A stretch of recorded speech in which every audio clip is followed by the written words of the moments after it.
Cet hôpital n'a pas suspendu son service ambulatoire régulier même au pire de l'épidémie de Covid-19 de la ville. Mais pendant la gestion fermée de la mégapole, le nombre de patients a fortement diminué. De nombreux patients ont choisi de reporter leur rendez-vous à moins que cela ne soit absolument nécessaire. Le 15 mars, j'ai commencé à avoir mal à un pied, mais je ne pouvais pas quitter ma résidence qui était sous gestion fermée.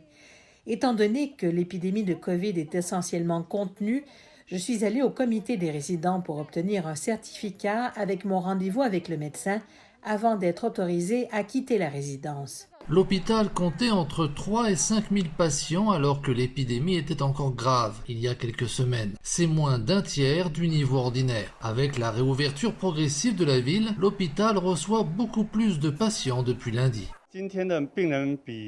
Aujourd'hui, nous avons vu beaucoup plus de patients que les semaines précédentes, car notre clinique a rouvert assez tôt. Cette augmentation est peut-être liée à la réouverture des services de bus et de train. Par ailleurs, certains services de chirurgie ordinaire voient également davantage de personnes prendre des rendez-vous.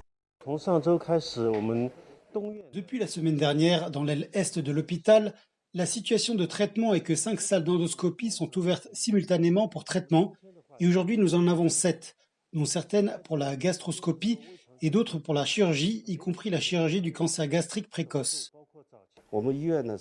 Tous nos services de consultation externes, y compris les cliniques générales spécialisées, sont entièrement rouvertes. Certains patients ne sont pas hospitalisés depuis un certain temps. Nous avons donc mis en place des mesures supplémentaires pour répondre à leurs besoins. Derrière moi se trouve une pharmacie mise en place pendant l'épidémie de Covid-19. L'hôpital a constaté que de nombreux patients venaient ici uniquement pour des médicaments. Il a donc rationalisé les processus et les services dans le hall d'entrée, facilitant et accélérant les choses pour les patients. On précise aussi que plus des 2/3 des médecins ont ouvert des canaux pour les patients en ligne et que chaque dimanche, des patients ont pu les consulter en ligne gratuitement.